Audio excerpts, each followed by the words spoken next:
If you break your arm, an X-ray gives you this, clean binary. It's broken or it's not. But what happens when that X-ray is for your mind? Welcome to today's deep dive. We're looking at Norway's upcoming implementation of the new ICD-11 psychiatric guidelines, which is officially scheduled for 2028 to 2029.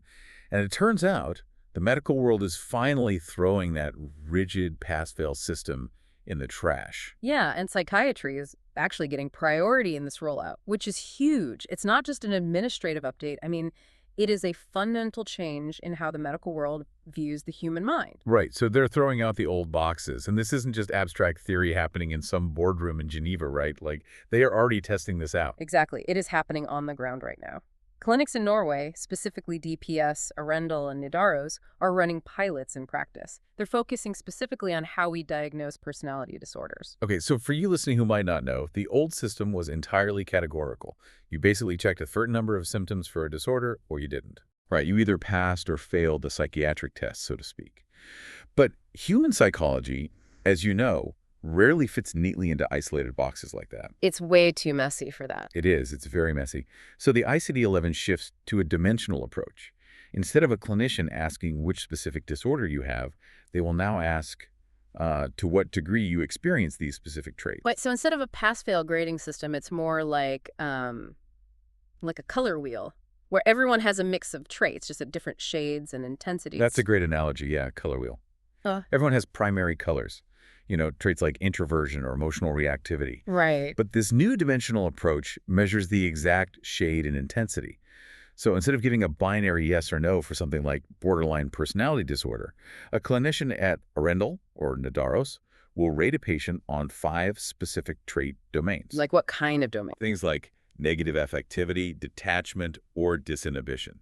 And they rate these on a sliding scale. They're basically looking for exactly when those natural human colors become so intense that they actually disrupt your life. That actually makes perfect sense, because once you stop forcing patients to check 10 rigid boxes just to get a label, you suddenly have room to see what's actually causing their distress. Yeah, you start to realize their symptoms aren't just random personality flaws. They are reactions to really complex modern environments. Which directly explains why the ICD-11 had to invent entirely new diagnostic categories, right? Precisely. Because the framework is flexible enough now to capture the why behind the symptoms, we get major additions like complex PTSD, prolonged grief disorder, and burnout. Let's pause on those first two, actually, because they sound a lot like things we already diagnose. How is complex PTSD different from standard PTSD, or prolonged grief from just, grieving? Well, standard PTSD was historically framed around a single discrete event, like a car crash or a combat incident. A one-time trauma. Exactly. Complex PTSD, however, captures the reality of prolonged, repeated trauma over months or years where escape just wasn't possible. It fundamentally alters a person's core self-organization. Oh, wow. Okay. And prolonged grief. Similarly, prolonged grief disorder isn't just standard mourning. It diagnoses a specific mechanism where a person's grieving process is essentially frozen. They're locked in this acute, debilitating state of loss for over 6 months or a year without integrating it. So it's capturing the long-term wear and tear on the psyche, which brings us to the third new category, burnout. The sources specifically classify burnout as an occupational phenomenon. Yes, they do. But I have to ask, if burnout is formally an occupational issue in this medical manual, does this legally and culturally shift the blame? Like, does it take the spotlight off of an individual's personal resilience and just place the liability squarely on the workplace? That is the multi-million-dollar question right there. Right. By officially classifying this as an occupational phenomenon, the medical establishment is fundamentally shifting the narrative. Because employers can't just hide behind the excuse of someone having poor coping skills anymore. Exactly. They can't blame a weak constitution.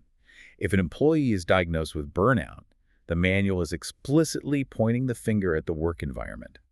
It defines it as chronic workplace stress that hasn't been successfully managed. Wow. Yeah, it absolutely opens the door to massive shifts in legal liability and systemic workplace culture. So what does this all mean for you listening? It means that by 2028 or 2029, Norway's mental health landscape, and really the global standard it's adopting, will look profoundly different. The era of rigid, pass-fail psychiatric boxes is definitely ending. We're moving into this dimensional era that measures the actual nuances of our traits and formally validates modern struggles by pointing the finger at toxic environments when necessary. It's just a massive step forward in understanding the actual context of human distress. It really is. Yeah. But here is something to mull over on your own. If our official medical manuals are evolving to reflect complex systemic issues like workplace burnout and dimensional trait scales, how will society's everyday language evolve? That's a fascinating question. Right. Like, how will the deep-seated stigma surrounding mental health change once these incredibly nuanced clinical frameworks become our normal, everyday reality?